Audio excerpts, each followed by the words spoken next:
علیہ وآلہ وسلم کی ذات بابرکات پر درود پاک کا نذرانہ پیش فرما لیں۔ اللہم صلی علی سیدنا و نبینا و مولانا محمد وعلی آل سیدنا و نبینا و مولانا محمد کما تحب و ترضى له صلاة و سلام علیک یا سیدی یا سیدی یا سیدی یا مکی یا مدنی یا قرشی یا ہاشمی یا مطلب یا رسول اللہ صلی اللہ تعالی علیہ وآلہ وسلم۔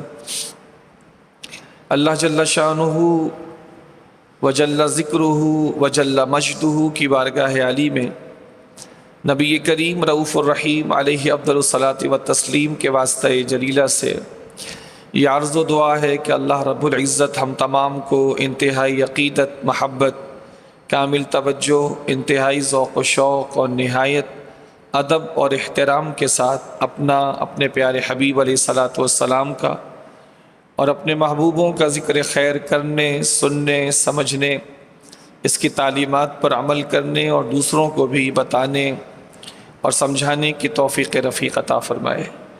اللہ رب العزت نبی کریم علیہ الصلاۃ والسلام کے صدقے و طفیل ہم تمام کو ہر قسم کی خطا، کوتاہی، بھول چوک اور سہو و نسیان سے بھی محفوظ اور مأمون رکھے، آمین بجاہ النبی الامین صلی اللہ تعالی علیہ وآلہ وسلم۔ ایک مرتبہ مزید بآواز بلند درود پاک پڑھ لیجیے۔ اللہم صلی علی سیدنا و نبینا و مولانا محمد وعلی آل سیدنا و نبینا و مولانا محمد کما تحب و ترضى له صلاة و سلام علیک یا سیدی یا سیدی یا سیدی یا مکی یا مدنی یا قرشی یا ہاشمی یا مطلب یا رسول اللہ صلی اللہ علیہ وسلم۔ قرآن مجید، فرقان حمید اور احادیث رسول کی روشنی میں یہ بات ہر مسلمان پر، خواہ وہ روئے زمین پر کہیں کا بھی رہنے والا ہے، اس پر یہ بات آیا ہے کہ خالق ہونے کی حیثیت سے سب سے زیادہ محبت اللہ سے کرنی ہے، اور مخلوق ساری میں سب سے زیادہ محبت حضور احمد مجتبی محمد مصطفیٰ علیہ الصلاۃ والسلام سے کرنی ہے۔ یہ بات ہر مسلمان کے لیے فائنل ہے کہ اللہ ہمارا خالق ہے، پیدا کرنے والا ہے، مالک ہے، رازق ہے، معبود ہے، مسجود ہے۔ لہذا خالق ہونے کے لحاظ سے سب سے زیادہ محبت ایک ایمان والا اللہ سے کرتا ہے، اور اسے کرنا بھی چاہیے۔ یہ قرآن سے بھی واضح ہے اور احادیث سے بھی واضح ہے۔ اور مخلوق میں اللہ تعالیٰ نے جس بھی چیز کو پیدا فرمایا، اللہ کے علاوہ جو کچھ ہے وہ مخلوق ہے۔ ایک اللہ خالق ہے، باقی جو کچھ کائنات میں موجود ہے وہ مخلوق ہے۔ آسمان، زمین مخلوق ہیں، اللہ نے ان کو پیدا کیا۔ تو مخلوق ساری میں سب سے زیادہ محبت قرآن و حدیث کی روشنی میں ہر مسلمان پر واضح ہے کہ وہ نبی کریم علیہ الصلاۃ والسلام سے کرنی چاہیے۔ یہ قرآن کا بھی تقاضا ہے اور احادیث رسول کا بھی تقاضا ہے۔ اس میں کسی بھی مسلمان کو نہ شبہ ہے، نہ کسی کو کوئی کلام ہے۔ مخلوق میں ماں باپ بھی ہیں، اکلوتی اولاد بھی ہے، بہت فرما بردار بیٹا بھی ہے، بہت دل کے قریب رہنے والی بیٹی بھی ہے۔ باپ جس سے کوئی اولاد سچی محبت کرتی ہے، وہ باپ بھی اس میں داخل ہے کہ اس سے بھی زیادہ اللہ کے رسول سے محبت کرنی ہے۔ یہ تقاضا ایمان ہے، اللہ کے نبی علیہ الصلوۃ والسلام کا تقاضا ہے، اور حضور کا تقاضا یعنی اللہ کا تقاضا ہے، تقاضا ایمان ہے۔ چنانچہ اللہ کے نبی علیہ الصلوۃ والسلام نے ارشاد فرمایا کہ تم میں سے کوئی فرد بشر اس وقت تک کامل مومن نہ ہوگا جب تک وہ اپنے والدین اور اپنی اولاد اور تمام لوگوں سے بڑھ کر میری ذات سے محبت نہ کرے. صرف محبت نہیں بلکہ ان سب رشتوں سے بڑھ کر. یعنی ایک باپ کے سینے میں اکلوتی اولاد کے لیے جو محبت ہوتی ہے نیچرلی، اس سے بھی زیادہ اللہ کے رسول کی محبت ہونی چاہیے کمال ایمان حاصل کرنے کے لیے. ایک فرمانبردار بیٹی جو ہر طرح سے اپنے باپ اور ماں کا خیال رکھتی ہے، اس فرمانبردار بیٹی کے لیے ایک ماں اور باپ کے دل میں جتنی بھی محبت ہوگی اس سے زیادہ محبت اللہ کے رسول سے چاہیے کمال ایمان کے لیے. ایک استاد کے دل میں ایک فرمانبردار شاگرد کے لیے جتنی محبت، جتنی فربتنی اور جتنی اس کے لیے گنجائش ہوگی، ایک استاد کے لیے ضروری ہے کہ وہ اس فرمانبردار شاگرد سے بھی زیادہ اللہ کے پیارے حبیب علیہ الصلوۃ والسلام سے محبت کرے تاکہ اسے کمال ایمان حاصل ہو. صرف محبت کرتا ہے تو ایمان تو حاصل ہے. اگر کوئی اللہ کے نبی سے بالکل محبت نہ کرے تو اس کا ایمان بالکل بھی ثابت نہیں ہوگا، اور اگر وہ ذرا بھی محبت کرتا ہے تو ایمان تو ثابت ہو جائے گا، لیکن وہ کمال ایمان جو ایمان کا کمال ہے، جس کمال ایمان کے لیے ضرورت ہے کہ وہ تمام رشتوں سے بڑھ کے اللہ کے محبوب سے محبت کرے، وہ حاصل نہیں ہوگا. چنانچہ جتنی اس کی محبت اللہ کے نبی سے دوسروں کی نسبت زیادہ ہوتی جائے گی، اس کا ایمان بھی اتنا ہی باکمال ہوتا جائے گا. اور اگر اللہ کی توفیق سے یہ اس مقام پر پہنچ گیا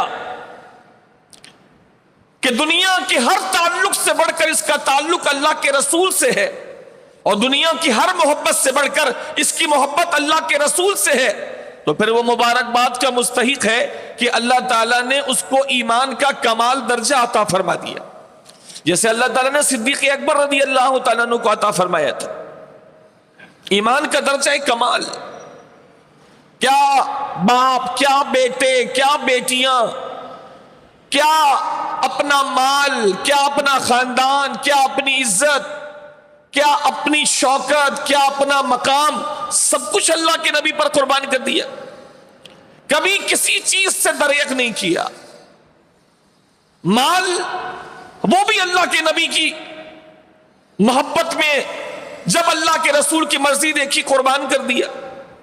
حتیٰ کہ اپنی جان وہ بھی اللہ کے نبی علیہ الصلوۃ والسلام کے لیے پیش کرتے رہے ہمیشہ، اور حضور کے پیش رہے. کمال ایمان. اسی طرح دیگر صحابہ کرام اپنی اولادوں سے زیادہ اللہ کے نبی سے محبت کرتے تھے، اپنے ماں باپ سے زیادہ اللہ کے نبی سے محبت کرتے تھے. لہذا اللہ تعالیٰ نے ان کو کمال ایمان پر تمکن عطا فرمایا. کمال ایمان.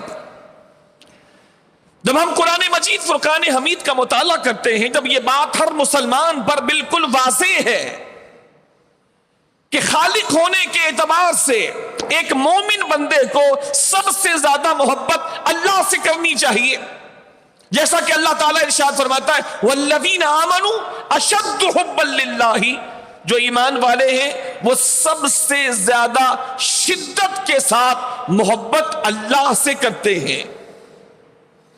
حضور کا بھی فرمان ہے لوگوں اللہ سے محبت کرو کیونکہ وہ تمہیں پالتا ہے، تمہیں رزق دیتا ہے.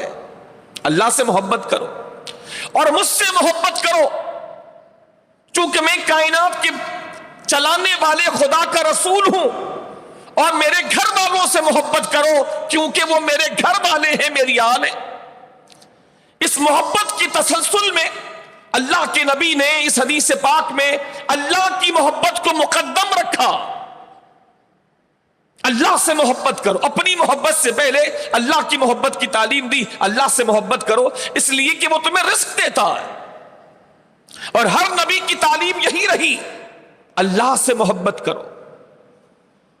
کم و بیش 1,24,000 انبیاء و رسل میں ہر ایک کی تعلیم یہی تھی، اللہ سے محبت کرو۔ وہ خود بھی اللہ سے بہت محبت کرتے تھے۔ نبی سے زیادہ اللہ سے محبت نہ کسی نے کی ہے نہ کوئی کر سکتا ہے۔ ایک نبی کے دل میں اللہ کی جتنی محبت ہوتی ہے اس کا تصور کرنا بھی محال ہے۔ اسی محبت کی وجہ سے تو کبھی حضرت موسیٰ اکیلے نمرود کے سامنے کھڑے ہوتے ہیں، کبھی حضرت موسیٰ اکیلے فرعون کے سامنے کھڑے ہوتے ہیں، کبھی حضرت ابراہیم اکیلے نمرود کے سامنے کھڑے ہوتے ہیں، کبھی حضرت ابراہیم علیہ السلام نار نمرود میں ڈالے جاتے ہیں۔ یہ سب اسی محبت خدا کے مظاہر ہیں۔ چنانچہ جب یہ بات مقدمے کے طور پر ثابت ہو چکی کہ سب سے زیادہ محبت اللہ سے اور مخلوق میں ہر کسی سے بڑھ کر محبت مخلوق ہونے کے اعتبار سے وہ اللہ کے نبی علیہ السلام سے ہونی چاہیے، یہ بات ہر مسلمان پر واضح ہے۔ تو اب اس محبت کے کچھ مظاہر بھی دیکھ لیتے ہیں محبت رسول کے، تاکہ یہ بات واضح ہو جائے کہ جو محبت کرنے والے ہیں ان پر غلو کا حکم لگانا یا مبالغہ آرائی کا حکم لگانا یا کسی محبت کرنے والے کی محبت پر تان کرنا، یہ کس حد تک درست ہے اور قرآن و حدیث کے مطابق ہے، یہ بات اس پوری ابتدائی گفتگو کے بعد انتہا میں آپ پر واضح ہو جائے گی۔ اللہ تعالیٰ نے اپنے حبیب سے محبت کرنے کے کچھ آداب سکھائے ہیں، اور وہ کچھ آداب بھی اتنے ہیں کہ خدا کی قسم سمجھنے والوں کے لیے وہ جو کلیے کے طور پر اللہ تعالیٰ نے آداب بیان فرما دیے ہیں، عقل جس کو اللہ تعالیٰ نے صحیح عطا فرمائی ہے، وہ کلیے، وہ فارمولے، وہ کچھ آیتیں ہی خدا کی قسم سمجھداروں کے لیے بہت کچھ ہے۔ اس میں اللہ تعالیٰ نے سمجھا دیا ہے کہ میرے حبیب سے محبت کرنے کے آداب کیا ہونے چاہیے، میرے رسول سے جس کو محبت ہوگی تو اس کے آداب کیا ہوں گے۔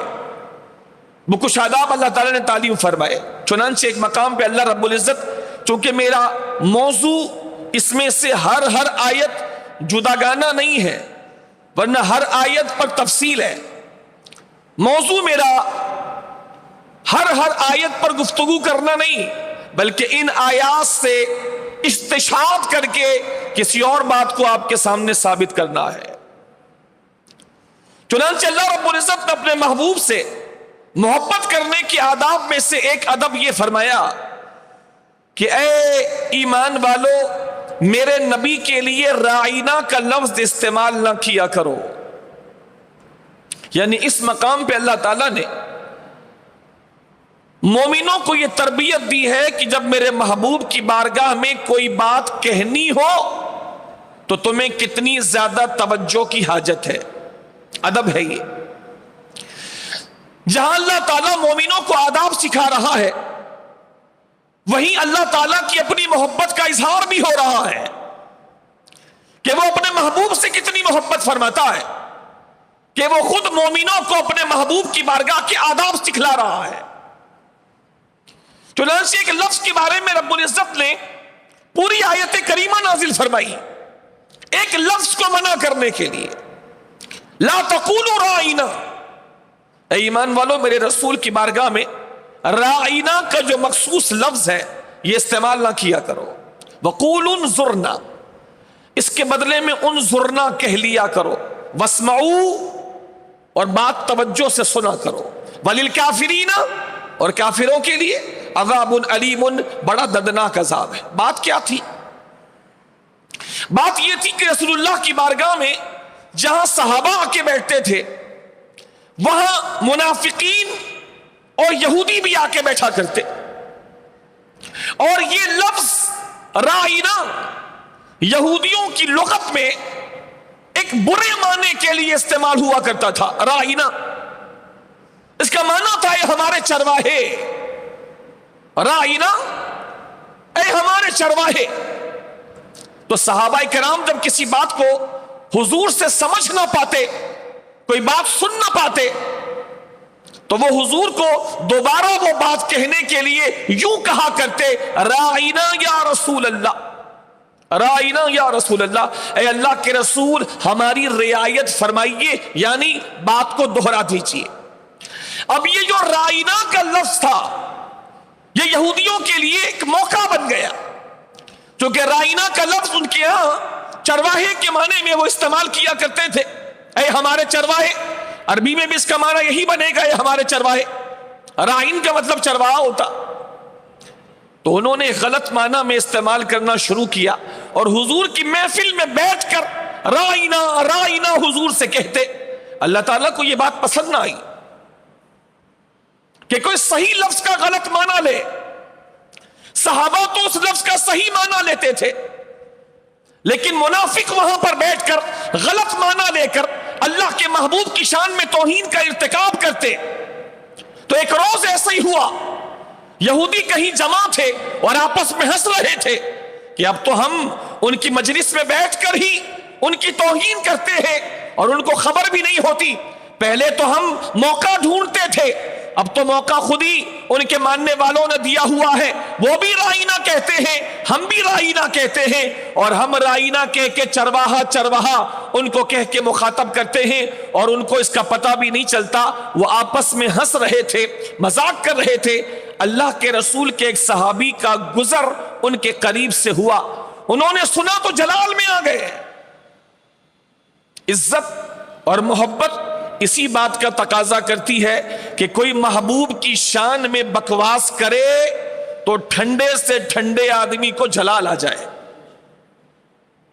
کتنا بھی ٹھنڈا آدمی ہو، جس کو کہتے ہیں یہ بڑے ٹھنڈے مزاج کا ہے، اچھی بات ہے، بہت اچھی بات، یہ بہت ٹھنڈے مزاج کا آدمی ہے، بہت اچھی بات ہے، لیکن اس ٹھنڈے آدمی کو اگر اللہ اور رسول اور دین کی غیرت کے وقت اگر اس کو جلال نہیں آتا تو ایسے ٹھنڈے آدمی کو مر جانا چاہیے۔ اتنا ٹھنڈا اچھا نہیں ہوتا جو ہمیشہ ہی ٹھنڈا رہے۔ اللہ کی عزت پر بات آ جائے وہ ٹھنڈا ہے، اس کے دل میں غیرت نہ آئے، جوش نہ آئے، ایسا ٹھنڈا اللہ رسول کو پسند نہیں ہے۔ ٹھنڈا مزاج پسند ہے، لیکن جب اللہ کے نام پہ بھی غیرت نہ آئے، جوش نہ آئے، اللہ کے رسول کے نام پہ بھی غیرت نہ آئے، جوش نہ آئے، رسول اللہ کے دین کے نام پر بھی جوش و غیرت نہ آئے، ایسا ٹھنڈا اللہ رسول کو پسند نہیں۔ چنانچہ یہ صحابی جب انہوں نے اپنے کانوں سے سنا کہ یہودی یہاں کھڑے ہو کر حضور کا مذاق بنا رہے ہیں، طیش میں آ گئے، غصہ آ گیا، فرمانے لگے، اے اللہ کے دشمنوں، اگر میں نے آج کے بعد تمہاری زبان سے سن لیا کہ تم نے رسول اللہ کے لیے یہ لفظ استعمال کیا تو تمہاری گردنیں اڑا دوں گا۔ تو ان یہودیوں نے ڈر کے پھر تھوڑا سنبھل کے یہ کہا کہ ہم پہ غصہ کیوں کر رہے ہو، ہم پہ غصہ کیوں کر رہے ہو، یہ تو وہی لفظ ہے جو تم بھی اپنے رسول کی بارگاہ میں استعمال کرتے ہو، تو ہم پہ غصہ کرنے کی کیا ضرورت ہے، یہ لفظ تو تم بھی استعمال کرتے ہو۔ ابھی یہ صحابی ان یہودیوں سے لڑ کے واپس اللہ کے رسول کی طرف آ رہے تھے۔ ان کے وہاں لڑنے اور واپس آنے کے دوران اللہ جل شانہ نے جبریل امین کو محمد مصطفیٰ پر نازل فرما دیا۔ اس صحابی کا غصہ کرنا اللہ کو اتنا پسند آیا کہ صحابی کے پہنچنے تک اللہ تعالیٰ نے آیت نازل فرما دی۔ وہ صحابی جلال میں حضور کے پاس واپس آئے، یا رسول خدا وہ ایسی حرکت کرتے ہیں کہ یہی لفظ جو ہم آپ کے لیے استعمال کرتے ہیں، رائنا یا رسول اللہ، حضور ہماری رعایت فرما دیں، ہماری رعایت فرما دیں، آپ بات دہرا دیں۔ وہ اس لفظ کو غلط معنی میں استعمال کرتے ہیں، یا رسول اللہ، اور وہ ٹھٹھا کر رہے تھے۔ آپس میں کھڑے مذاق کر رہے تھے، میرا ان سے جھگڑا ہو گیا۔ ابھی صحابی اپنا درد اللہ کے رسول کو بیان کر رہے ہیں، اسی دوران رب العزت نے جبریل امین کو یہ پوری آیت کریمہ دے کر کے نازل فرما دیا، اے ایمان والو، آج کے بعد سے میرے رسول کی بارگاہ میں رائنا کا لفظ ہرگز استعمال نہ کرنا۔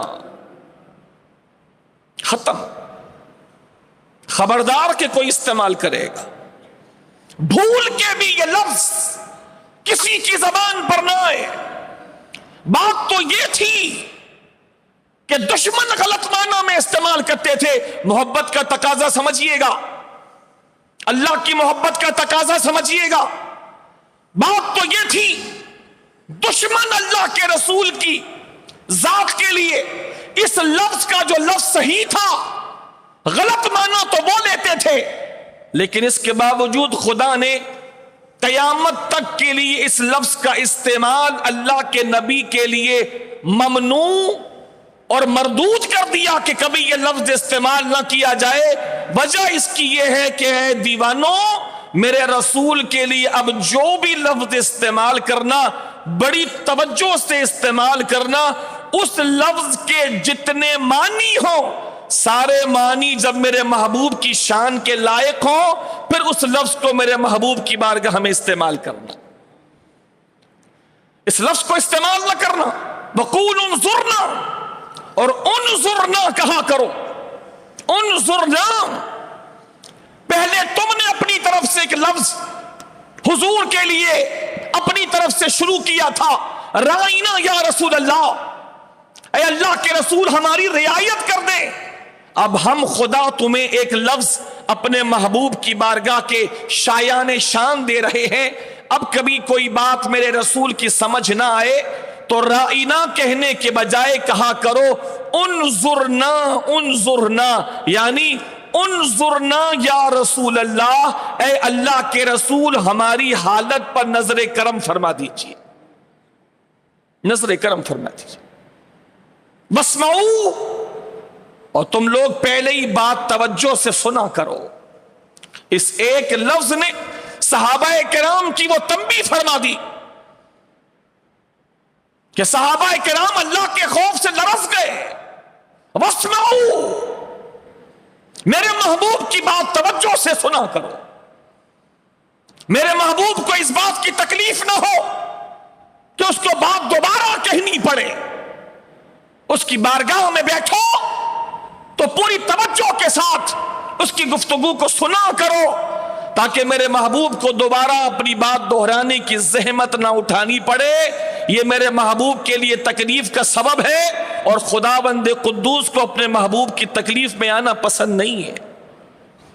یہ محبت ہے، یہ محبت ہے کہ اللہ تعالیٰ نے ادب سکھا دیا کہ محبوب کی بارگاہ میں ایسا لفظ استعمال نہیں کرنا جو محتمل ہو، جو مشترک ہو صحیح اور غلط معنی کے درمیان، بلکہ لفظ ایسا ہو جو بالکل میرے محبوب کی بارگاہ کے شایان شان ہو۔ یہاں اللہ تعالیٰ نے اپنے حبیب سے محبت کرنے والوں کو ایک ادب سکھا دیا۔ دوسرے مقام پہ اللہ تعالیٰ کو اپنے حبیب سے چلنے میں بھی کسی کا آگے بڑھنا پسند نہیں ہے۔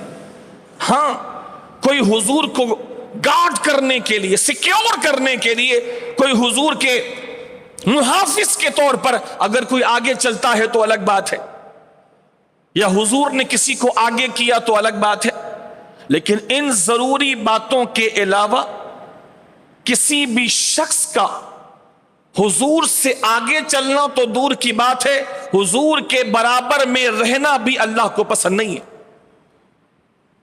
قرآن کی آیت ہے، اللہ کو پسند نہیں۔ نیکی کے کام میں بھی کوئی میرے محبوب سے آگے بڑھ جائے اللہ کو پسند نہیں ہے، نیکی کا کام، لیکن تم نے میرے رسول سے پوچھا کیوں نہیں اور آگے کیسے بڑھ گئے؟ اللہ فرماتا یا ایھا الذین آمنوا، اے اہل ایمان، لا تقدموا بین یدی اللہ ورسولہ، تم اللہ اور رسول سے آگے نہ بڑھا کرو، اللہ اور رسول سے آگے نہ بڑھا کرو. بات کیا تھی؟ مختلف تفاسیر ہیں.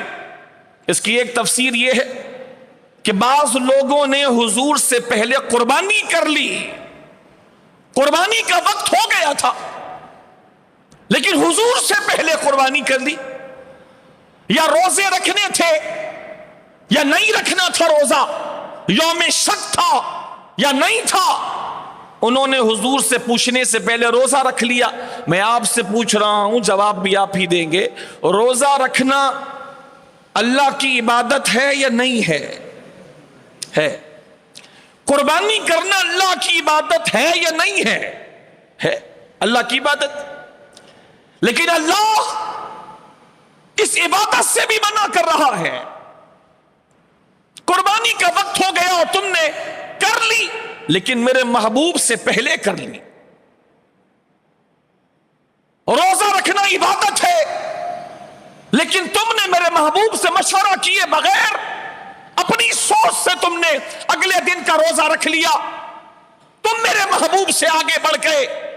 تمہیں ہرگز میرے محبوب سے آگے نہیں بڑھنا چاہیے. یہ دو تفسیریں ہو گئی. اور تیسری تفسیر یہ ہے کہ اللہ تعالیٰ اپنے نبی کے صحابہ سے فرما رہا ہے چلنے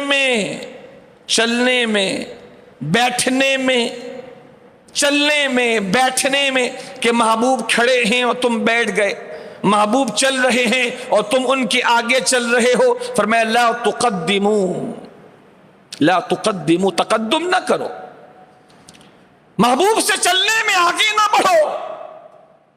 بلکہ یہ امام الانبیاء جب تک کسی کو متعین نہ کریں کسی سبب سے کہ وہ آگے رہے، اس کے علاوہ کوئی آگے نہ رہے، آگے میرے اس کائنات کا محبوب امام الانبیاء ہی آگے رہے گا. کوئی چلنے میں بھی میرے محبوب سے آگے نہ بڑھے، اس لیے کہ محبوب پر کسی کا آگے بڑھنا خود خالق کائنات کو پسند نہیں. لا تقدموا بین یدی اللہ برس. اچھا ایک سوال ہے،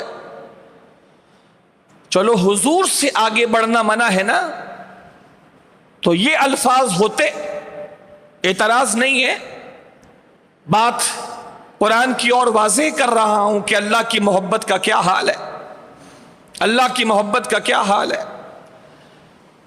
بات تو رسول سے آگے بڑھنے کی ہے، تو جملہ پھر یوں ہوتا یا ایھا الذین آمنوا لا تقدموا بین رسول اللہ، یا ایھا الذین آمنوا لا تقدموا بین رسول اللہ، بین یدی اللہ ورسولہ، بین یدی رسولہ، اللہ کے رسول سے آگے نہ بڑھو. لیکن اللہ کیا فرما رہا؟ یا ایھا الذین آمنوا لا تقدموا بین یدی اللہ ورسولہ، اللہ سے بھی آگے نہ بڑھو، رسول سے بھی آگے نہ بڑھو. تو مطلب کیا ہوا؟ کیا کوئی اللہ سے بھی آگے بڑھ سکتا ہے؟ فرمایا اے ایمان والو، تمہیں تو یہ بات ضرور معلوم ہونی چاہیے اللہ اور رسول کا تعلق اتنا مضبوط اور گہرا ہے کہ جو رسول سے آگے بڑھے گا وہ ایسا ہی ہے جیسے خدا سے بھی آگے بڑھ گیا. جو رسول سے آگے بڑھے گا وہ ایسا ہے کہ خدا سے آگے بڑھ گیا. اس لیے کہ جو رسول کی بارگاہ میں آتا ہے تو یہ نہ سمجھے کہ پہنچنے والا صرف رسول تک پہنچا. جو رسول کی بارگاہ میں آ گیا تو خدا کی بارگاہ میں آ گیا. خدا کی بارگاہ میں جو رسول سے جڑا وہ اللہ سے ملا، جو رسول اللہ سے جدا ہوا وہ خدا سے جدا ہو گیا. جب امام اہل سنت نے فرمایا بخدا خدا کی قسم ہے، بخدا خدا کا یہی ہے در، بخدا خدا کا یہی ہے در، نہیں اور کوئی مفر مکر جو وہاں سے ہو یہیں آ کے ہو، جو یہاں نہیں وہ وہاں نہیں. خدا کی قسم در محبوب ہی در خدا ہے، بارگاہ رسول ہی بارگاہ خدا ہے. اس کے علاوہ نہ کہیں جانے کا کوئی مقام ہے، نہ کہیں ٹھہرنے کی کوئی جگہ ہے، کوئی اور جگہ نہیں. یہی خدا کی بارگاہ، یہی خدا کا در ہے، جو بھی خدا کی بارگاہ میں مقبول ہوتا ہے وہ محمد مصطفیٰ کی بارگاہ سے مقبول ہو کر خدا کی بارگاہ میں مقبول ہوتا۔ جو وہاں سے ہو یہیں آ کے ہو، جو یہاں نہیں وہ وہاں نہیں۔ جو در رسول پہ نہیں آیا وہ در خدا پہ جا نہیں سکتا۔ من یطع الرسول فقد اطاع اللہ، قرآن ہے۔ جو رسول کی فرما برداری کرتا ہے تو حقیقت میں وہ اللہ کی فرما برداری کرتا ہے۔ جو رسول کی بات مانتا ہے حقیقت میں وہ اللہ کی بات مانتا ہے۔ لہذا اس آیت کریمہ میں بھی اللہ تعالیٰ نے اپنے محبوب کی بارگاہ کے آداب بتا دیے کہ ان سے آگے نہیں بڑھنا، ان سے آگے نہیں بڑھنا۔ اللہ تعالیٰ نے اپنی محبت کا بھی اظہار فرما دیا کہ اسے اپنے حبیب سے محبت کتنی ہے کہ وہ اس بات کو بھی پسند نہیں کرتا کہ کوئی چلنے میں بھی تھوڑی دیر کے لیے صحیح، کوئی چلنے میں بھی میرے محبوب سے قدم دو قدم آگے نکل جائے، اللہ کو یہ بھی پسند نہیں، اللہ کو یہ بھی پسند نہیں۔ اور اللہ کے حبیب کو بھی اپنے محبوب صدیق اکبر کے حوالے سے یہ بات پسند نہیں تھی۔ اللہ کے نبی نے ایک شخص کو دیکھا کہ وہ صدیق اکبر کے آگے چل رہا ہے، محبت۔ ادھر آپ نے اللہ کے رسول سے محبت دیکھی، اب اللہ کے رسول کی محبت صدیق اکبر سے کیا ہے وہ سن لے۔ اللہ کے رسول نے دیکھا کہ ایک صحابی وہ صدیق اکبر سے آگے چل رہے ہیں، اللہ کے نبی نے ان کو ڈانٹ دیا، ارشاد فرمایا کہ تو ایسے شخص کے آگے چل رہا ہے کہ کائنات کے اولین اور آخرین میں انبیاء و رسل کے بعد جس کے مقام کو کوئی دوسرا پہنچ نہیں سکتا، تو اس کے آگے چل رہا، پیچھے کر دیا کہ ابو بکر کے آگے نہ چل، یہ تو کائنات میں انبیاء و رسل کے بعد افضل ترین شخص ہے، خبردار کہ تو ابو بکر صدیق اکبر کے آگے چلے۔ یہ محبت ہے کہ آگے چلنا پسند نہیں، آگے چلنے میں ایک فخر، ایک شان، ایک امتیاز، ایک فرق معلوم ہوتا ہے، اگرچہ نیت نہ بھی ہو۔ اس صحابی کی شاید بلکہ یقیناً یہ نیت نہیں ہوگی کہ میں صدیق اکبر سے بڑا ہوں، لیکن چونکہ ایک چیز محسوس تو ہو رہی تھی کہ افضل پیچھے اور مفضول آگے، امام پیچھے مقتدی آگے، محسوس تو ہوا، لہذا رب کے رسول نے اس صحابی رسول کو ڈانٹتے ہوئے ارشاد فرمائے کہ تو ابو بکر کے آگے چل رہا ہے جو کائنات کے اولین و آخرین میں انبیاء و رسول کے بعد سب سے افضل ہے۔ تو وہ صحابی پیچھے آ گئے، پھر کبھی ہمت نہیں کی کسی نے ابو بکر صدیق اکبر کے آگے چلنے کی۔ تو یہ محبت رسول صدیق اکبر کے لیے، اور وہ محبت خدا مصطفیٰ کے لیے کہ رب کو پسند نہیں کہ کوئی اس کے محبوب کے آگے چلے، یا نیکی بھی ہے تو کوئی محبوب سے پہلے نیکی کر لے۔ فرمایا پوچھو، محبوب اس عمل کو انجام دے پھر تم انجام دو۔ اللہ کریم نے قرآن کی آیت میں منع فرما دیا، اور اسلوب محبت اللہ نے سمجھا دیا کہ اسلوب محبت اور میرے محبوب کی بارگاہ کا ادب کیا ہے۔ ایک اور آیت کریمہ لے لیجئے، پھر اس سے جو اخذ نتیجہ ہے وہ میں آپ کو گزارش کروں اور کچھ احادیث پیش کروں۔ ابھی تک جو میں نے سنیریو بنایا ہے وہ یہ ہے کہ قرآن مجید فرقان حمید میں اللہ تعالیٰ نے کس طرح اپنے حبیب سے اپنی محبت کا اظہار فرمایا، اور کس طرح اپنے حبیب کے چاہنے والوں کو اپنے حبیب کی بارگاہ کے آداب سکھائے۔ ابھی چند باتیں میں نے آپ کو گزارش کی، ایک آیت کریمہ اور لے لیں۔ نبی کریم علیہ الصلوۃ والسلام سارا دن لوگوں کو تبلیغ فرمایا کرتے، صبح و شام، دن رات، کبھی اس جماعت کو، کبھی اس جماعت کو، کبھی وہ جماعت آئی ہے اس جماعت کو، اللہ کے رسول تبلیغ فرما رہے۔ موقع جہاد ہے تو جہاد پہ بھی تشریف لے جا رہے ہیں، نمازیں پڑھانے کا وقت ہے تو نماز پڑھا رہے ہیں، گھر والوں کو وقت دے رہے ہیں۔ انتہائی مصروفیت ہے، انتہائی مصروفیت ہے۔ رات کی جگائی وہ علیحدہ ہے. رات کو اللہ جل شانہ کی عبادت میں کھڑے رہنا حتیٰ کہ پیر مبارک کا سوج جانا حدیث سے ثابت ہے. وہ سب کچھ ہونے کے ساتھ ساتھ دین کی تبلیغ میں حضور پیش ہیں. ساری کائنات کی ذمہ داری اللہ کے رسول کے مبارک کاندھوں پر ہے. انا ارسلناک شاہدا ومبشرا ونذیرا وما ارسلناک الا کافۃ للناس. ہم نے آپ کو ساری کائنات کا رسول بنا کر کے بھیجا ہے. اتنی بڑی ذمہ داری ہے. صبح و شام اللہ کے رسول مصروف ہیں, انسان ہیں, تھک جاتے ہیں, لہذا کچھ آرام کرتے ہیں, کچھ آرام کرتے ہیں. لہذا دن کے وقت اللہ کے رسول قیلولہ فرمانے کے لیے آرام فرما ہوئے, اور ایک قبیلے کے کچھ پڑھے لکھے سمجھدار لوگ, کیونکہ کوئی بھی قوم جب کسی دوسری قوم کی طرف یا کسی بڑے کی طرف کچھ لوگ بھیجتی ہے تو وہ قوم اپنی قوم میں سے نمائندہ اور بہترین لوگوں کا انتخاب کر کے بھیجتی ہے. تو یہ نمائندہ ٹیم تھی جو اللہ کے رسول کے پاس ایک قوم کی طرف سے آئی تھی. تو سمجھدار لوگ تھے. میں لفظ سمجھدار پر زور دے رہا ہوں تاکہ آگے سمجھاؤں کہ اللہ نے ان سمجھداروں کو کیا فرمایا. شاعر بھی تھے, ان میں خطیب بھی تھے. یہ لوگ دوپہر کے وقت اللہ کے رسول کی بارگاہ میں آئے. حضور آرام فرما رہے تھے. ان لوگوں کو چاہیے تھا انتظار کرتے, ان کو چاہیے تھا انتظار کرتے. کہیں سے بھی آئے تھے, کتنی دور سے آئے تھے, انتظار کرتے. چونکہ انہوں نے ابھی حضور کی صحبت پائی نہیں تھی, لہٰذا ان کو پتہ نہیں تھا کہ مقام رسول کیا ہے.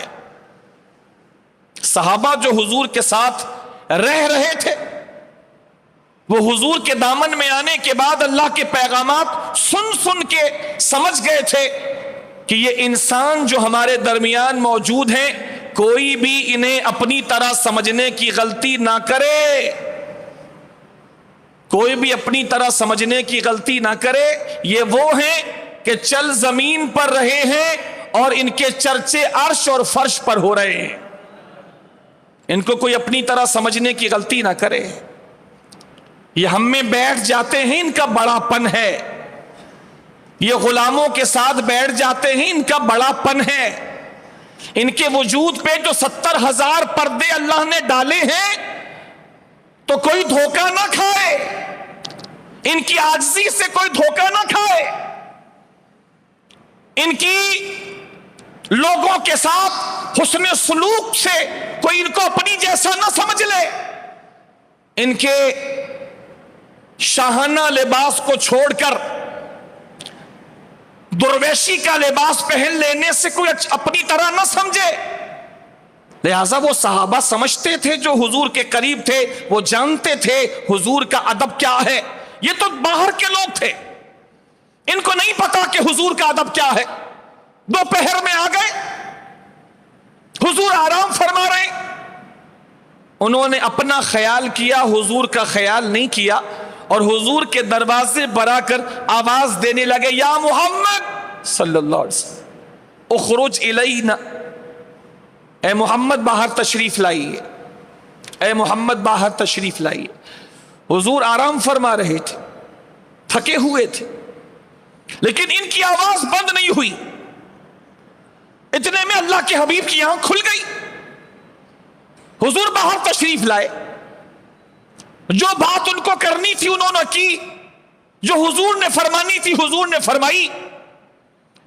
اسی موقع پر اللہ تعالیٰ نے اسی موقع پر اس کام کو اللہ نے کسی اور موقع کے لیے نہیں رکھا, بالکل اسی موقع پر کہ ابھی ابھی میرے محبوب کو تکلیف پہنچی ہے, میرے محبوب کو تکلیف پہنچی ہے. اسی موقع پر, یعنی بات کے لیے نہیں کہ میں یہ آیت بعد میں اتار دوں گا, نا, اسی موقع پر رب ذوالجلال نے آیات کریمہ اپنے محبوب پر جبرائیل کے ذریعے سے نازل فرمائی. ان الذین ینادونک من وراء الحجرات اکثرهم لا یعقلون ولو انہم صبروا حتی تخرج الیہم لکان خیرا لہم. اسی موقع پر حضور کو تکلیف پہنچی اور حضور نبی پاک علیہ الصلوۃ والسلام نے تو کچھ نہیں فرمایا، لیکن محبت کرنے والے خدا کو، محبوب کو یہ تکلیف کا پہنچنا بالکل اچھا نہیں لگا. اللہ کریم نے فرمایا بے شک وہ لوگ اے محبوب جو تجھے تیرے حجرے کے باہر سے آوازیں دے دے کر بلا رہے ہیں، جو لوگ تجھے تیرے حجرے کے باہر سے تجھے آوازیں دے دے کر بلا رہے ہیں، اکثرہم لا یعقلون، ان میں سے اکثر یعنی سارے کے سارے بے عقل ہیں، ان کو عقل نہیں ہے. اللہ نے ان کو بے عقل فرمایا، حالانکہ وہ لوگ اپنی قوم کے نمائندہ لوگ تھے، چنے ہوئے لوگ تھے، ان میں شاعر بھی تھے، خطیب بھی تھے، بڑے بڑے سمجھدار لوگ تھے، لیکن ایسی سمجھداری کا اچار ڈالنا ہے جس کو اتنا بھی نہیں پتا کہ محبوب خدا کی بارگاہ کا ادب کیا ہے. ایسی سمجھداری کا کیا کرنا جس کو خدا کے محبوب کی بارگاہ کا ادب نہ سمجھ میں آئے. لہذا وہ تمام باتیں کہ اپنی قوم کے نمائندہ لوگ تھے، ان کے سمجھدار لوگ تھے، اللہ نے ان تمام باتوں کے باوجود ان کو بے وقوف فرمایا. بے وقوف ہے، یہ بے عقل ہے، عقل ان میں نہیں، یعنی کہ بے وقوف ہے. انہوں نے تجھے آوازیں دے دے کر تیری نیند متاثر کر دی. اے حبیب اگر یہ لوگ خود تیرے آنے کا انتظار کرتے، وَلَوْ أَنَّهُمْ صَبَرُوا، اگر یہ لوگ صبر حتی تخرج الیہم، یہاں تک کہ یہ بلاتے نہیں بلکہ تو اپنا آرام پورا کر کے پھر تو خود ہی ان کے پاس ان سے ملنے آتا، لَكَانَ خَيْرًا لَهُمْ، تو اللہ کے طرف سے بھی ان کے لیے خیر ہوتا اور ان کی عقل کے بارے میں یہ اللہ کی طرف سے حکم بھی نہ آتا، ان کے لیے بہتر ہوتا، ان کے لیے بہتر تھا کہ انتظار کرتے، ان کے لیے بہتر تھا کہ انتظار کرتے. یعنی اللہ کو اپنے محبوب کے آرام کا یہ خلل بھی پسند نہیں. آپ سمجھ رہے ہیں جو میں آپ کو سمجھانا چاہ رہا ہوں میرے بھائی؟ ایک تو ہم جیسے کمزور ایمان کے لوگ اللہ کے رسول سے محبت کرتے ہیں، اس کا پتہ نہیں کیا معیار اور کیا لیول ہے، اللہ اسی کو قبول فرما لے. میں آپ کو اللہ کے محبوب کی ذات کی وہ جہت بتا رہا ہوں کہ میرے محبوب کی شان یہ ہے، اللہ بھی اپنے حبیب کے آرام تک کا خیال فرماتا ہے، اتنی محبت اللہ اپنے محبوب سے فرماتا ہے. آپ سمجھ رہے ہیں اس بات کو؟ یہ قرآن کی آیت ہے، کسی کا مقولہ نہیں، کسی کا قول نہیں، قرآن کی آیت ہے. بے شک وہ لوگ جو تجھے حجرے کے باہر سے آوازیں دے کر بلا رہے ہیں، ان میں سے اکثر بے عقل ہیں، بے وقوف ہیں، انہیں سمجھ نہیں. انہوں نے آوازیں کیوں دی؟ آوازیں کیوں دی؟ صبر نہیں کر سکتے تھے؟ انتظار کیوں نہ کیا تیرے آرام کا؟ تیرے آرام میں خلل کیوں ڈالا؟ وَلَوْ أَنَّهُمْ صَبَرُوا حَتَّى تَخْرُجَ إِلَيْهِمْ لَكَانَ خَيْرًا لَهُمْ. یہ صبر کب تک؟ حَتَّى تَخْرُجَ إِلَيْهِمْ، یہاں تک کہ تو خود ان کے درمیان جلوہ فرما ہو جاتا، صبر کرتے رہتے. یعنی اے محبوب اگر تو پورے دن آتا جب بھی ان پہ لازم تھا کہ تجھے آواز نہ دیتے بلکہ انتظار کرتے رہتے، جب بھی تو آتا پھر یہ تجھ سے بات کرتے تو ان کے لیے بہتر تھا. اللہ تعالیٰ نے اس عمل پر ان کو بے وقوف فرمایا. بے عقل، جس کے پاس عقل نہ ہو بے وقوف ہوتا ہے، بے وقوف فرمایا کہ بے وقوف ہیں. یہ ہے اللہ کی اپنے محبوب سے محبت. اس کے علاوہ اور بھی کئی آیتیں ہیں جس میں اللہ جل شانہ نے اپنے محبوب سے محبت کا اظہار فرمایا اور اصول دے دیا ساری کائنات کو کہ میرے رسول سے محبت کیسے کرنی ہے.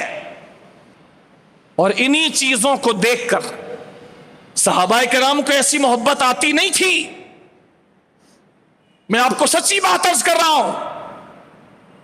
صحابہ کو ایسی محبت جو انہوں نے حضور سے کی آتی نہیں تھی ان کو. عرب کے دل میں کسی مرد کی محبت پیدا کرنا یہ پتھر کو پھاڑ کے چشمہ نکالنے سے بھی زیادہ سخت ہے. یہ مصر تھوڑی ہے، عرب ہے. یہ مصر تو نہیں ہے. مصر میں تو ہر ایک رنگین مزاج نظر آتا ہے. عورتوں کی محبت میں، دنیا کی محبت میں، ان میں ہر ایک رنگین مزاج نظر آتا ہے. یہ عرب ہے، عرب. یہاں کے مردوں کے دلوں میں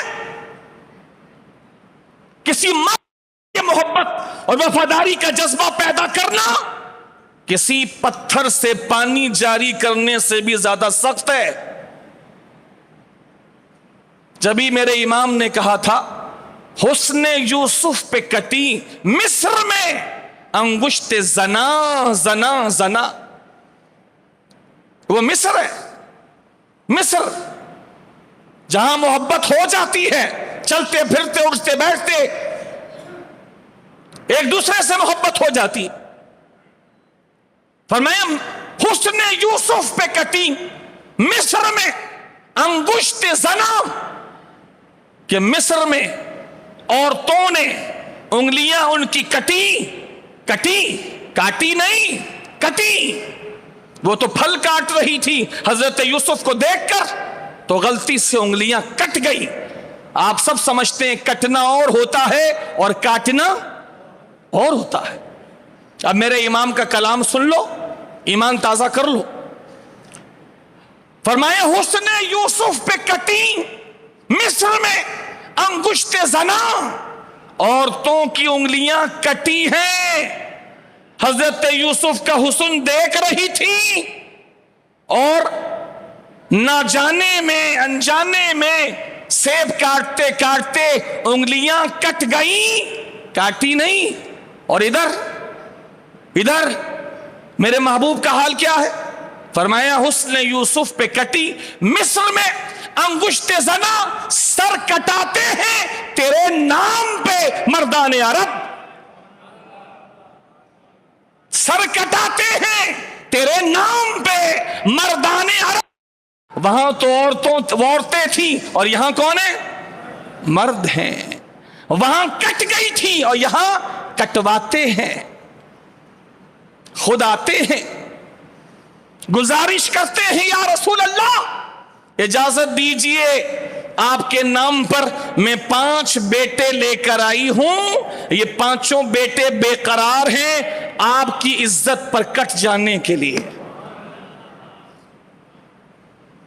یا رسول اللہ انکار مت کیجئے گا، یہ 5 بیٹے آپ قبول کر لیجئے. یا رسول اللہ انکار مت کیجئے گا، یہ 5 بیٹے آپ کے نام پر قربان ہو جائیں، مجھے خوشی ہوگی. میدان قیامت میں آواز دینے والا آواز دے کے کہے گا وہ 5 شہید بیٹوں کی ماں کہاں ہے جس نے 5 بیٹے محمد کے نام پر کٹوائے؟ وہ آ جائے تاکہ بیٹوں کے ساتھ جنت میں چلی جائے.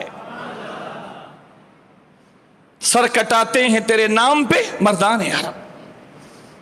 تو عرب کے مردوں میں وہ اتنے سخت تھے عرب کے مرد کہ ان کو عورتوں سے محبت دیر سے ہوتی تھی، عورتوں سے محبت دیر سے ہوتی تھی. مردوں سے محبت کا ہو جانا اور کسی مرد صالح سے ایسی محبت کا ہو جانا کہ گھر بار، کاروبار، مال، عزت، آبرو، اولاد، نسل، رشتہ دار، حتیٰ کہ اپنی جان بھی قربان کرنے کے لیے تیار ہو جانا، صحابہ کو میرے رسول کی صحبت نے اور میرے خدا کے قرآن نے بالکل تبدیل کر کے رکھ دیا. وہ ایسے تھے نہیں، چونکہ عرب کے تھے، عرب کے تھے، لہذا ان کا اتنا بدل جانا.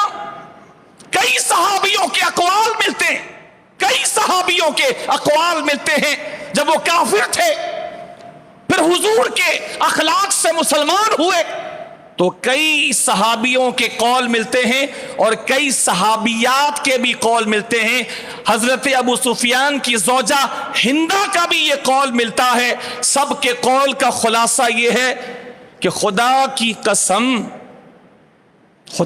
قسم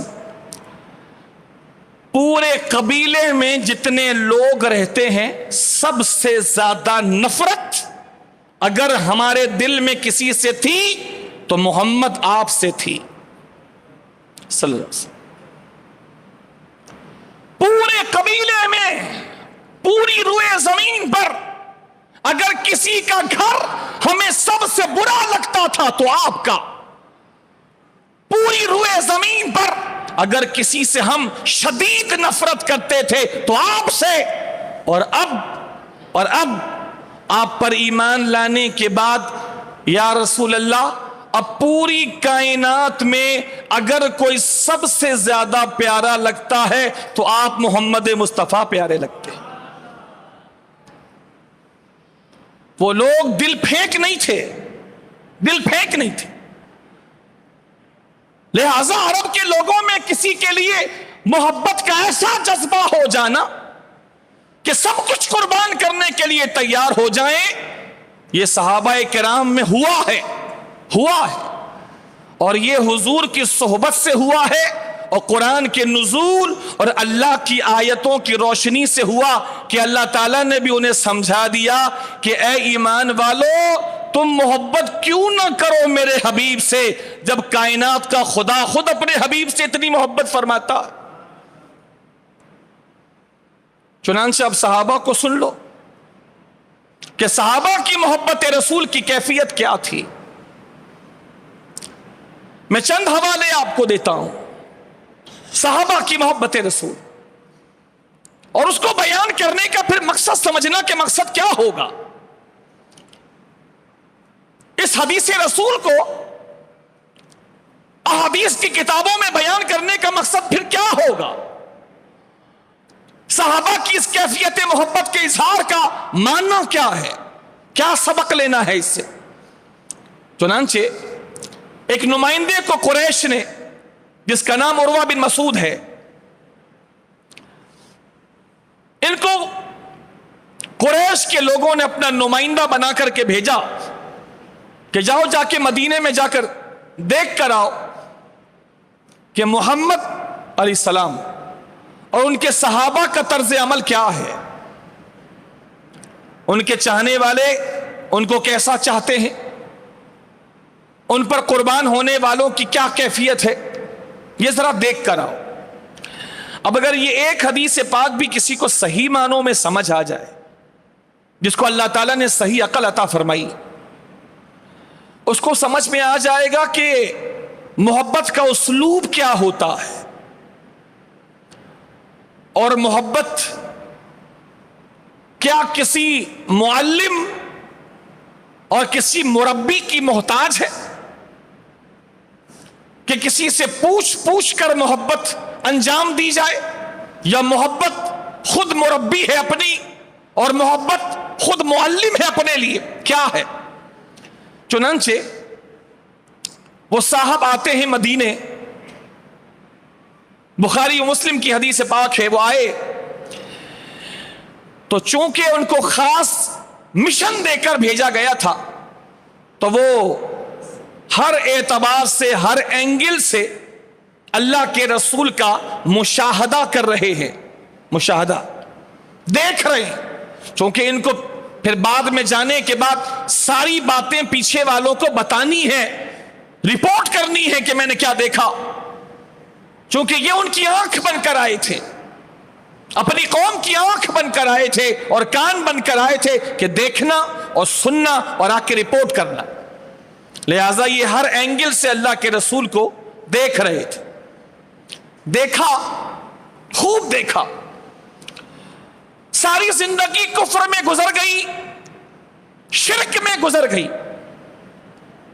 اب زندگی کے کچھ دن اللہ کے نبی کی صحبت میں گزارنے کی سعادت ملی ہے. ابھی بھی یہ کافر ہیں.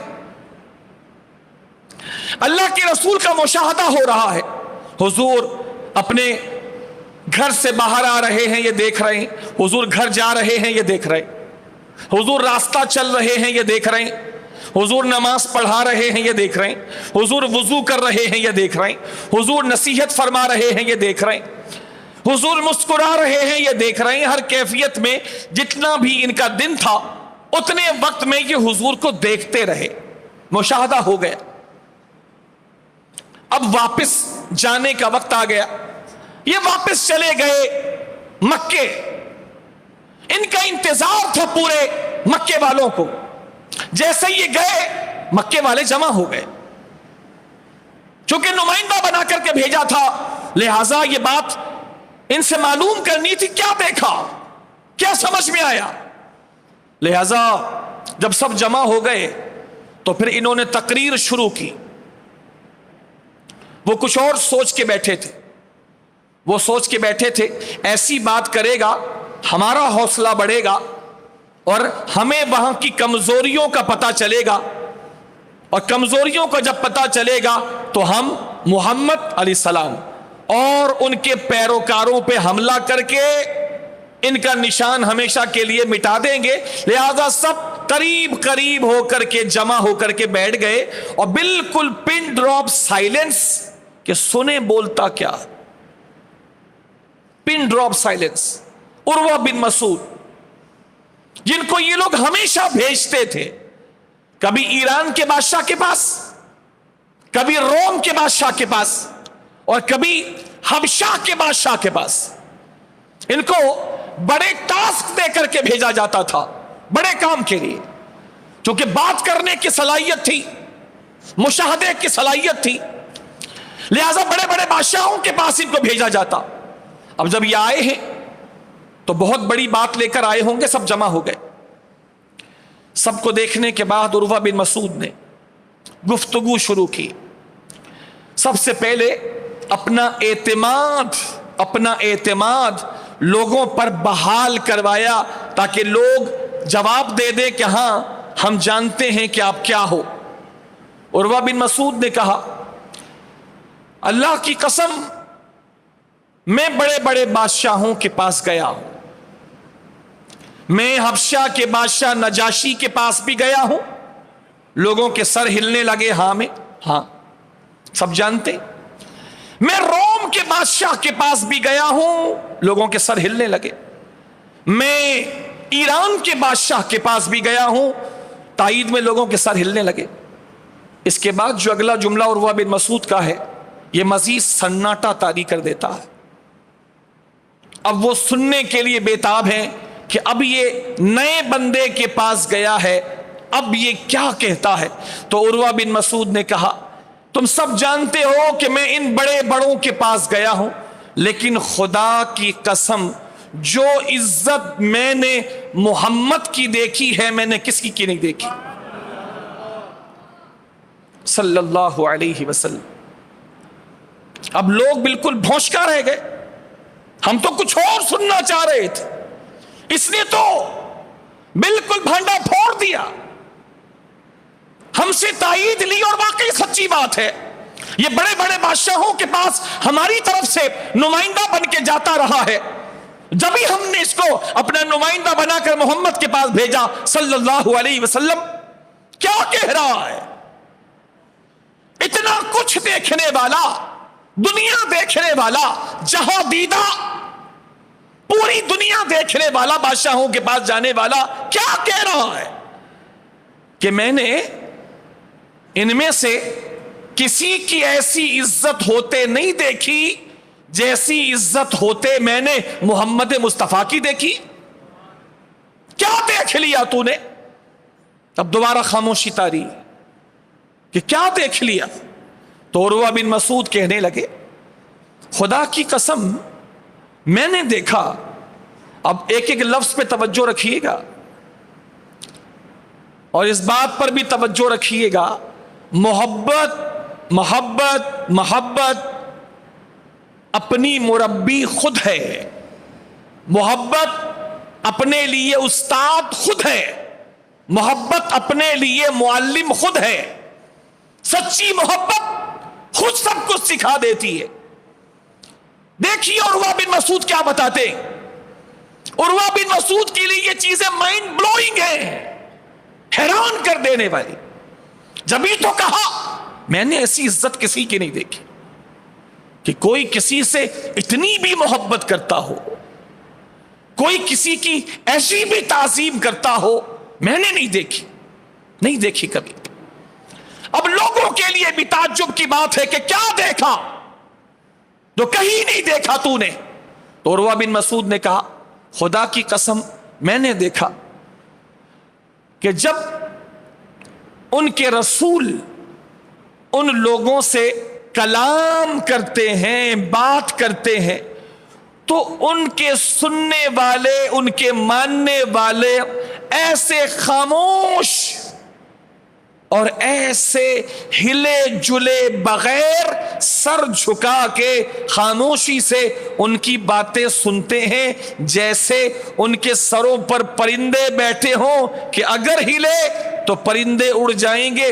وہ سارے ایسے ہلے جلے بغیر سر جھکا کے اپنے نبی کا کلام سنتے ہیں. ایسا میں نے کہیں نہیں دیکھا, ایسا میں نے کہیں نہیں دیکھا. بڑے بڑے روب والوں کے درباروں میں بھی میں نے ایسا نہیں دیکھا کہ سب سر جھکا کے بالکل ہلے جلے بغیر جیسے پرندہ کوئی بیٹھا ہو, ہلا تو گیا, ایسے بیٹھتے. اور وہ تمام لوگ حیران ہو کے سن رہے ہیں کہ واقعی عروہ نے نہیں دیکھا اور ہم نے بھی نہیں دیکھا کبھی ایسا کہ کوئی اولاد بھی کسی باپ کے لیے اتنی تعظیم کرتی ہو. اور ہمارے لوگ اتنی تعظیم کب سے سیکھ گئے؟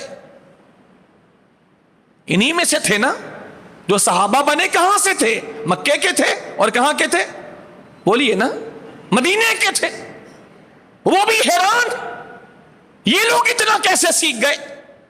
ایسا ادب تو کبھی کسی نے اپنے باپ کے لیے بھی نہیں کیا ہوگا. سب حیران ہیں. پھر آگے کہنا شروع کیا. میں نے مزید دیکھا کہ جب وہ نماز پڑھاتے ہیں تو وہ آگے کھڑے ہوتے ہیں, سب پیچھے, اور ان کی آواز کے پیچھے سب ویسے ہی کرتے ہیں جیسے وہ کرتے ہیں. وہ کھڑے ہوتے ہیں تو یہ لوگ بھی پیچھے کھڑے ہوتے ہیں. وہ جھکتے ہیں, رکوع میں جاتے ہیں تو یہ بھی رکوع میں جاتے ہیں. ایک نظم, ایک ضبط, یہ میں نے دیکھا جو میں نے کہیں نہیں دیکھا. اور کیا دیکھا؟ اور میں نے یہ دیکھا کہ ان کے رسول اگر کوئی کام کہیں یہ کون کرے گا, یہ کون کرے گا, تو میں نے دیکھا کہ ان میں سے ہر ایک اس کام کو انجام دینے کے لیے دوڑ پڑتا ہے. ہر ایک دوڑ پڑتا, میں کروں گا یا رسول اللہ میں کروں گا. ہر ایک دوڑ پڑتا ہے, ہر ایک کو جلدی ہوتی ہے ان کی بات پوری کرنے میں.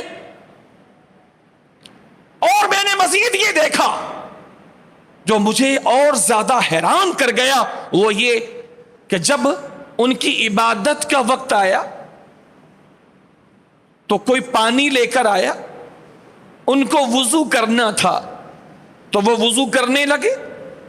اور ان کے چاہنے والے وہی جو ہمارے تھے کبھی, آپ سمجھ رہے نا, جو کبھی ہمارے تھے اب نہ جانے کیا کچھ سیکھ گئے. وہ جب ان کے رسول کو وضو کرنے کی ضرورت پڑی تو ان سب نے اپنے رسول کو چاروں طرف سے گھیر لیا. اور جب ان کے رسول وضو کر رہے تھے انہوں نے ہاتھ دھوئے, یہاں تک کہ انہوں نے پورا وضو کر لیا. اور میں قریب سے ان کا پورا وضو دیکھتا رہا کہ وہ پہلے کیا کرتے ہیں پھر کیا کرتے ہیں. میں نے شروع سے آخر تک ان کا پورا وضو دیکھا, لیکن خدا کی قسم میں ایک قطرہ بھی ایسا نہ دیکھ سکا کہ جو ان کے بدن سے لگا ہو اور زمین تک پہنچ چکا ہو. جانتے ہو وہ ان کے جسم سے لگنے والے قطرے کہاں گئے؟ اگر زمین پر نہیں گئے تو کہاں گئے؟ کہا میں نے دیکھا کہ سب نے ایسے ان کے وضو کے پانی کو حاصل کرنے کے لیے اپنے ہاتھ ایسے جہاں سے پانی گرنا تھا ایسے لوگوں نے اپنے ہاتھ پھیلائے ہوئے تھے، جو بھی قطرہ گرتا کسی نہ کسی کے ہاتھ پر گرتا اور لینے والا اپنے چہرے پہ لگاتا، اپنے سینے پہ لگاتا۔ میں قربان صحابہ آپ کی محبت رسول پر، میں قربان آپ کی محبت رسول پر۔ وہ اپنی ہتھیلیوں میں لے لیتے اور لینے کے بعد وہ اپنے چہرے پہ لگاتے، سینے پہ لگاتے۔ اور ہاں، اس سے بھی آگے میں نے دیکھا، یہ تو بدن سے گرنے والا پانی تھا لگ کر، میں نے دیکھا انہوں نے اپنی ناک میں پانی ڈالا اور ناک سے پانی نکالا تو وہ پانی، اور انہوں نے منہ میں پانی لیا اور پھر کلی کر دی۔ میں نے اس پانی تک کو دیکھا کہ وہ بھی انہوں نے نیچے گرنے نہیں دیا، بلکہ اپنی ہتھیلیاں سب نے پھیلا رکھی تھی، اس پانی کو بھی حاصل کرتے، چہرے پہ لگاتے اور سینے پہ لگاتے۔ پھر کہنے لگے، جو قریب تھے ان کا تو یہ عمل تھا، جو قریب تھے گھیر رکھا تھا، گھیر رکھا تھا، جو قریب تھے ان کا تو یہ عمل تھا، ہاتھ سب نے تلے اوپر پھیلا رکھے تھے کہ پانی کا قطرہ حضور کے جسم سے لگا ہوا نیچے نہ جائے۔ اور جانتے ہو پیچھے والوں کا کیا حال تھا؟ وہ ایک دوسرے پر آئے ہوئے تھے، ایک دوسرے پر۔ قریب والے تو یہ کر رہے تھے اور پیچھے والے کیا کر رہے تھے؟ کہا پیچھے والے، جب یہ لوگ جو سامنے تھے جن کے ہاتھ پہ کوئی قطرہ آ جاتا اور وہ چہرے اور سینے پہ لگاتا، پیچھے والے اپنا شوق پورا کرنے کے لیے آگے والوں کے ہاتھ پہ اپنا ہاتھ لگا کر اپنے سینے اور چہرے پہ لگا لیا کرتے۔ That is the mind blowing۔ عروہ بن مسعود آئے تھے مشاہدہ کرنے، کمزوریاں ڈھونڈنے۔ قریش نے ہی ٹاسک دے کر بھیجا تھا، دیکھ کیا چل رہا ہے، ان کے چاہنے والوں میں کتنا جذبہ ہے، کتنا جوش ہے، کب تک چلیں گے، وہ کیا ہو سکتا ہے ان کے لیے۔ عروہ بن مسعود نے آ کے دیکھا تو دنیا ہی الگ ہے۔ یہ سب کچھ بتانے کے بعد عروہ بن مسعود ان سے کہنے لگے، میری بات مانو، ایک مشورہ دے رہا ہوں، میری بات مانو، محمد سے مقابلہ کرنے اور ان کو قابو میں لانے کی فکر چھوڑ دو۔ میری بات مانو، محمد سے لڑنے اور قابو میں لانے کا خیال دل سے نکال دو، اس لیے کہ میں ایسے لوگ دیکھ کر آیا ہوں کہ اگر ان میں سے ایک کے جسم میں بھی جان باقی رہی تو وہ خون کے آخری قطرے تک محمد کی حفاظت کرے گا۔ خدا کے بندو، اس موقع پر تو سبحان اللہ دل سے نکالا کرو نا یار، میرے لیے نہیں، صحابہ کے لیے بولو، میری عادت نہیں کہلوانے کی، صحابہ ہے یہ، ایک کافر یہ شہادت دے رہا ہے، میری بات مانو، مشورہ دے رہا ہوں، محمد کو قابو میں لانے کا خیال چھوڑ دو، اس لیے کہ میں ایسے لوگ دیکھ کر آیا ہوں، ان میں سے ایک بھی باقی بچا اور اس کے جسم میں خون کا آخری قطرہ بھی رہا تو آخری قطرے تک وہ محمد کی حفاظت کرے گا۔ میں ایسے لوگ دیکھ کر آیا، ایسے لوگ۔ ابو بکر صدیق اکبر کو لوگ دیوانہ کہتے تھے، دیوانہ، کہ وہ جو ان کا دوست ہے نا ابو بکر، دیوانہ، وہ اپنے محبوب کا ساتھ نہیں چھوڑے گا۔ ابو بکر صدیق اکبر کو مجنون کہتے تھے، وہ اتنی محبت صدیق اکبر دیوانگی کی حد تک اللہ کے رسول سے کرتے تھے۔ صدیق اکبر رضی اللہ تعالیٰ عنہ جب غار تک حضور کو لے کے پہنچے، غار سو، ابھی دیکھو تو ٹوپی سر سے گر جائے، کاندھے پہ اٹھا کے۔ صدیق اکبر کوئی پہلوان نہیں تھے، نہ مضبوط بدن کے تھے، اکیلے تھے، کمزور آدمی تھے، لیکن محبت مضبوط بنا دیتی ہے۔ محبوب کے لیے محبت